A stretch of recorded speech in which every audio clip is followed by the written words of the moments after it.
For both of these quilting files, I will be connecting the artwork elements such as the bee and the flower or the stars using swirls and curls.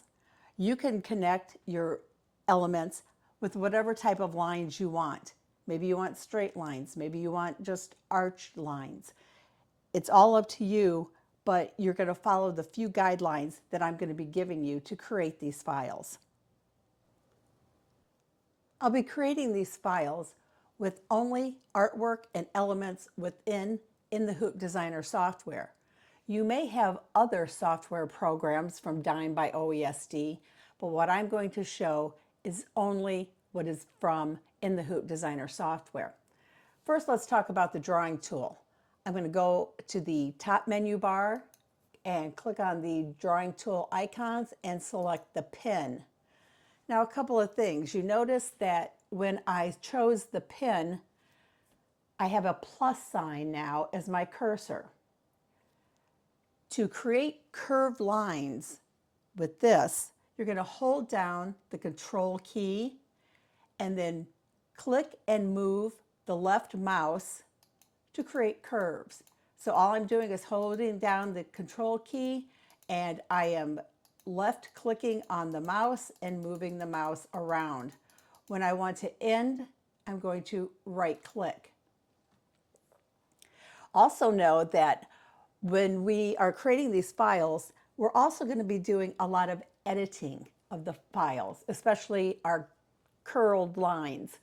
So if you select it and click on the left-hand side on the shape tool, you'll see all these nodes show up. And you have the ability to move them and shape them however you want. And we'll talk about this a little bit more as we are working on a particular file.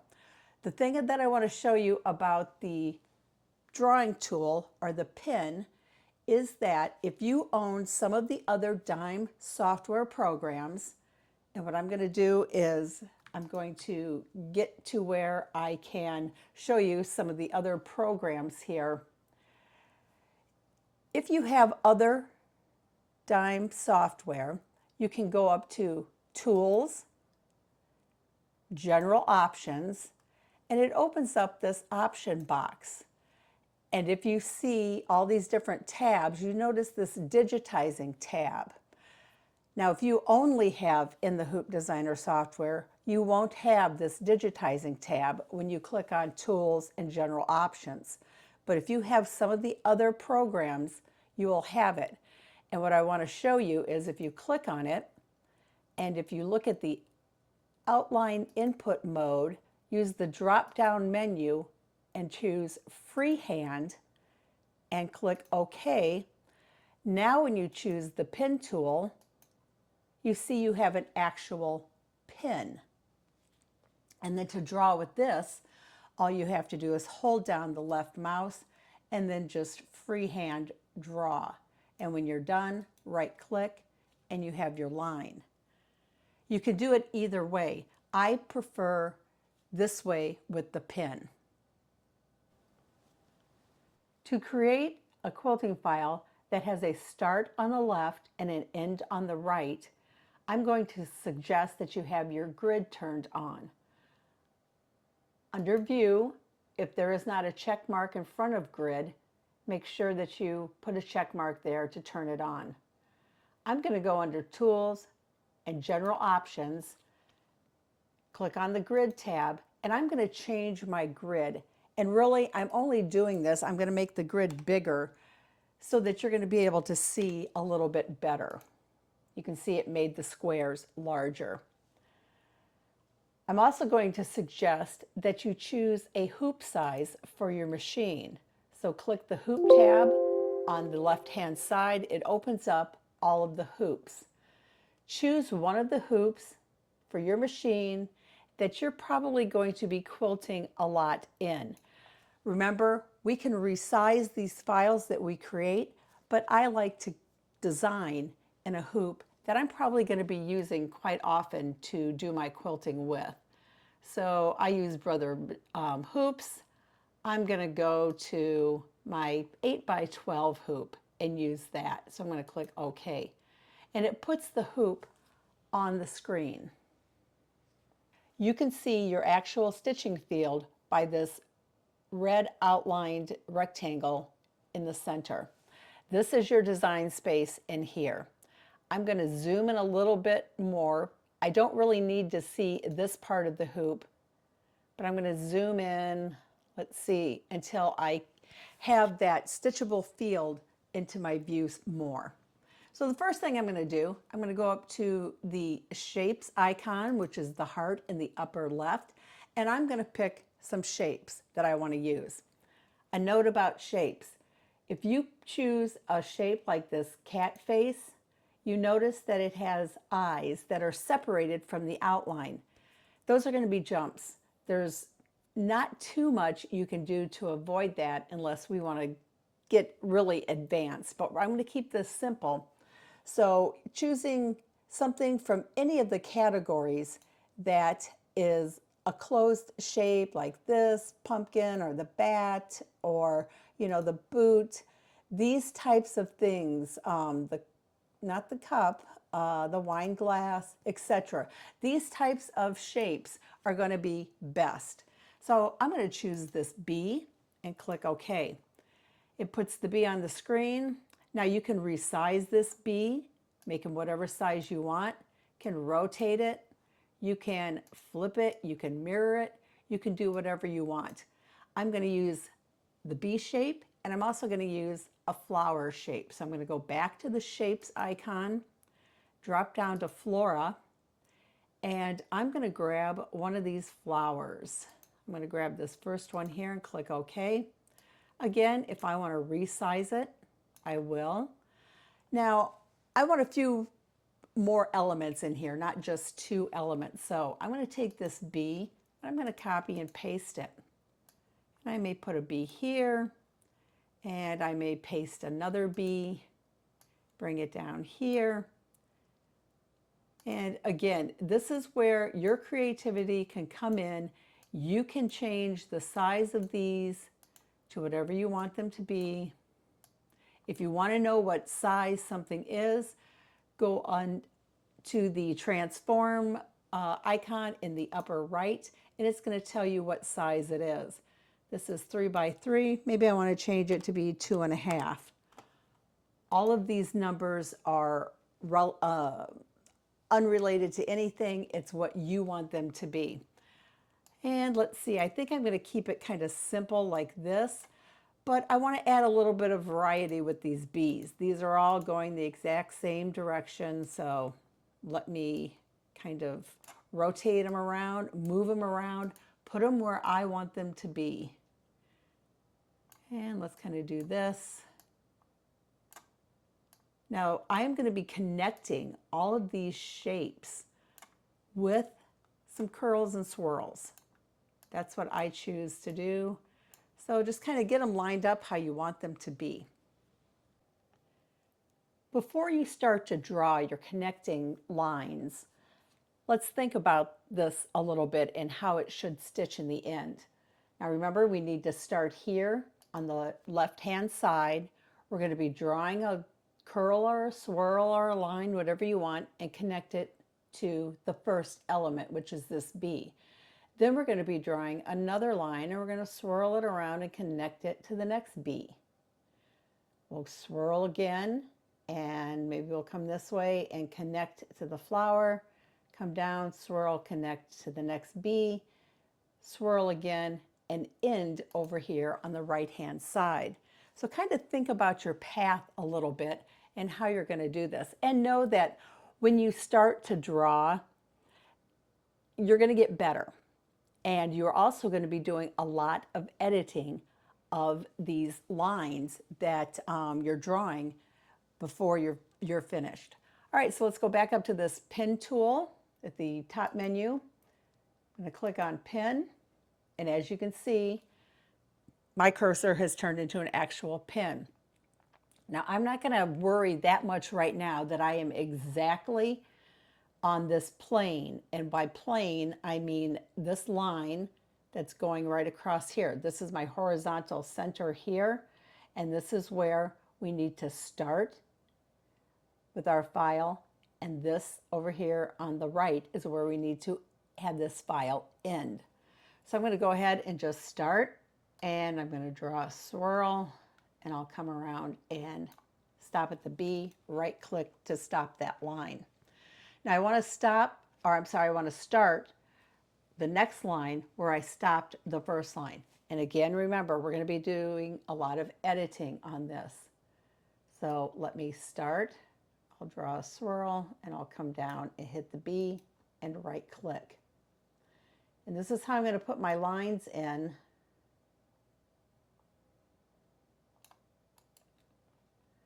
Until I get over to the end. Right click. Now remember, I have to end here. So I'm going to start here. And this is basically what my design is going to look like. Remember though, we're going to be doing a lot of editing here. So the first thing I want to do is I'm going to grab the select tool in the upper left, and I am going to select everything, and I'm going to make it one color, because right now we have two different colors because the artwork is one color, and when you draw something, that is another color. It doesn't matter what color you pick, just right click on any of these color chips down here at the bottom to change everything to the same color. So before we start doing a bunch of our editing, again, let's think of this being stitched in a logical path. So the first thing that would stitch is this line. Now, if you look over in the sequence window, you see that it's number 5 right now. I'm just going to right click on it, go down to order, and send it to the back. Now it's the first thing that stitches. This B needs to be the second thing that stitches. And as we can see, it's located right underneath the 1, so it does stitch second. This line needs to stitch third. It's down here, and I'm going to click on it, and I'm going to drag it up, so now that it is number 3. Number 4 that needs to stitch is this B, and he is in the correct position. Number 5 would be this line, so I'm just going to select it, drag it up so that it comes after 4. The flower needs to be number 6. It's actually here number 7, so I'm going to select it and drag it up. The next line that needs to stitch is this. So I'm going to select it and put it in the number 7 position. Then we need the B, which is next, and then our last line, which would be number 9 over here. So now we have everything in a logical path. Let's double check it. There's our first line, there's our B, second line, the next B, third line, the next flower, the fourth line, the next B, and the ending line. So double check to make sure you have everything in a logical path. And then now we're going to start doing some editing on these lines. So I like to zoom in first, and I'm going to start here at the beginning with this first line. And I'm really going to zoom in here. Go to the shape tool on the left, and then click on that first line. And you can see it puts all these little nodes there. I'm going to zoom in a little bit more on that start point. Grab my edit tool or my shapes tool, and I'm going to move this node so that it is exactly on my stitchable field line here and on the horizontal center, which is here. We'll be doing some resizing of our file later. So all we're doing right now is we're going to edit these lines. So I'm going to back out a little bit, and I'm also going to be using this pan tool, which is the little hand-a-lot, to move around. Kind of stay, focused, and you could take these points and you can move them by just clicking on them and holding your left mouse down, and you can move it wherever you want. You can also adjust the curve by grabbing the little handles, moving it wherever you want. Take this one out. This is where you're going to spend a lot of time, and when you want to move on, grab the hand and just kind of move. This one, I'm going to take it and I'm going to make it a lot bigger than what I had originally made. If you want to add a point, put the cursor on the line, right click, add a point, and I can move it up. And again, I can take these handles and these nodes and just move them how I want to move them. And you can get everything looking how you want it to be. See how I drag that out? It kind of rounds it a little bit more. So I'm not going to spend a lot of time doing this right now because what I want to show you are our connecting points to our elements. I could do this all day. So let me just stop here for now, use the hand, and let's come up to where our line connects into our first bee. Get my shapes tool again. Now it's important that you end your line on the outline of the bee. Not in here, not out here, but end it on the outline of the bee. Now take your next line, which is here, and let's zoom in. Grab that shapes tool, and we want to put it right on top of where the first line ended. Here's where the first line ends. Here's where the next line begins. You want these to be both touching the outline of the bee and to be touching each other. Let me zoom back out by double clicking on the magnifying glass. So now you would go in, you'd edit this line, and you will make sure again that the two lines touch the edge of the bee.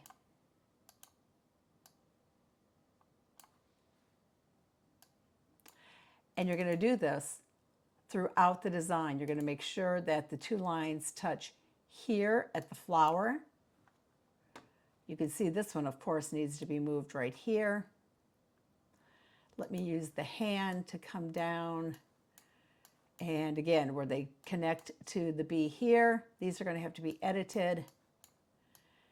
And then where the last line, let me zoom back out, where this last line is, it's going to need to be exactly right here on this horizontal center. So let me go ahead and just take care of that now. So we want it to be exactly on this line. For right now, I'm going to put it right at the edge of my stitch field. Again, remember, we are creating this in the software ourselves, so we can resize and not have any worries about it stitching correctly. So what I'm going to do right now is I'm going to go in and I'm going to do all of my editing, and then we'll come back and finish. Okay, I'm done editing my file. What I did, I moved some of the elements that from where I originally had them. I've tried to fill up inside the stitchable field here. Again, it is this red rectangle inside of the hoop. If you leave like a large area with nothing in it, like a corner, then when you put the files together, you're stitching them in rows and columns on your project, you could end up with areas where there's really no quilting in there that you might not like. So do try to get things to fill up the stitchable area of the hoop. I am going to turn this hoop off. I don't need it. And I'm going to zoom in here a little bit. All right, I did make sure that my start and my stop points ended on the horizontal center. That is very important. And I did go in and make sure that all of my lines where they meet one of the artwork elements, that it is right on the outline of that artwork, and that the next line starts right there at the same spot. So once you have all of that done, You do want to select everything and hit combine. Now again, you're making sure that everything is in that logical order. Remember, we had this line here, stitch first, then it went to the B, then the line, then the B, and so on until it ended over here. And you want to make sure that you didn't accidentally move something, that everything is still in that logical order. Then you select it all and you hit that combine icon up here along the top. So right now I've got everything combined. At this point, with everything combined, I want to right click, convert to a run. It might take a little bit of time because it's figuring out a path. Once it's turned into a run, it opens up the run window over here. Personally, I like the stitch length to be 2.5. You can leave it at the default if you want, but if you change it, click apply. Again, it's thinking, it's kind of going back now and changing all of those stitches to a different length. All right, now this is important. This little grouping of triangles that you see up here, that denotes your start and your stop. And we don't want them to start and stop there. Now that we combine them, we need to change the start and the stop. So select the file, go to the shape icon again, and you can see the start, which is green, is in the correct spot. But our stop is here. If you do not change the stop and put it over here where it belongs, you will have backtracking. And what is backtracking? Backtracking is where it'll start stitching, it'll start going around, and then it comes back on those stitches again to get to wherever it thinks it needs to be. So it's very important that you go and make sure the start is on the left and the stop is over on the right. All right, so let's select it all. I like to put it into realistic preview. That just kind of makes it look like it is in stitches. And you always want to go up to the slow redraw along the top menu bar and watch how it stitches. So we are starting over on the left. It's doing a curl. It's going into the B. The next line, curl, came off of where it stopped on the B. Going around, we're going to do another B. Next line starts, comes around, does the flower, curls around, does the next B, curls around, and ends. And this is exactly how it should go. Okay, so you would save this as, go to File, Save As, save it as your C2S file. You want to save it as that first. That's the native format. Give it a name, call it whatever you want to call it. I'm going to go ahead and I'm going to call this one B. I'm going to call it new just so I know the difference in my files, and click Save. This would be what you want to consider as your first file. When you do this end-to-end or edge-to-edge quilting, you need two files. Some people call it an A and a B. You might want to call it file 1 and file 2. But what you do is take your file, select it, copy, paste, and then you're going to flip it, and you can mirror it. It all depends on what you want to do.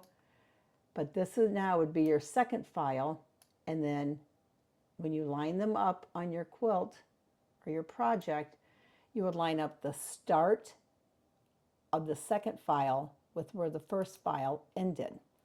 Let me get this all into view for you.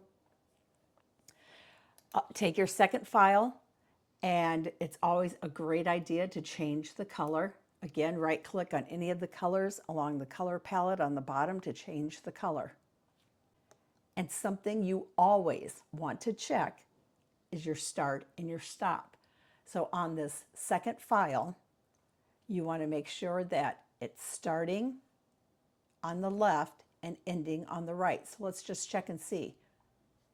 Click the shape tool in the upper left And look, we mirrored it and flipped it, so it's not correct. You want to take the start, which is the green, and move it over to the left. And then you want to take the stop. Let me move that green out of the way for right now. Take the stop, move it over to the right, and make sure that that start is exactly where it needs to be on the left. So now if you were to stitch these two files, and right now it's thinking because it had to move the start and stop, this is how they would stitch out. Your first file starts on the left, it stitches, you unhoop, you line up your second file, and it starts on the left and ends on the right. But look at that. Did you notice that? Let me go and show you right here. It stitches that B and it backtracked and it came back again. So what happened? Let's look at our file. So it's this one here. So we want to ungroup it. We're going to break it apart and we're going to check to see our layout. So the first thing selected is that first run. Then we should do the B. Then it should be the next line. Then it should be the flower. It should be the next line. It should be the B. It should be the next line, the B, and the end. And it is. Let's just take it all, combine it, let it do its work, and now let's check it again. This is why you always want to check your file. So we know the first file stitches correctly. Let's watch that second one again. Uh-oh. Starting with the B, right? Okay, let's look at it again. This is what you need to take the time to do to make sure that everything stitches correctly. We need to look at the start and stop. So we select it, click the shape icon, and look, here's our problem. Our stop needs to be over on the right, and our start needs to be over here on the left.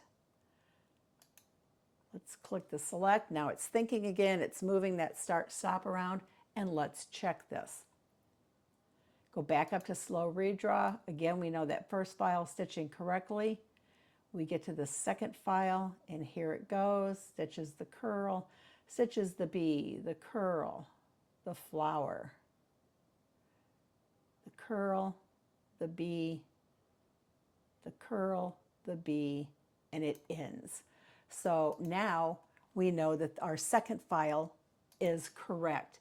Always, always check that redraw, and you can make some adjustments. So now the one that I have selected here is our second file, could be our B file, whatever you want to call it. So we've already saved our first file. So all I'm going to do is delete it. Now I'm going to take our B file and I will go up and File, Save As. Make sure you save it as your C2S. And remember I called the first one B New. I might call this one B New 2 so that I know it is the second file. And that's how you create a file that is like an end-to-end and all over type of quilting file.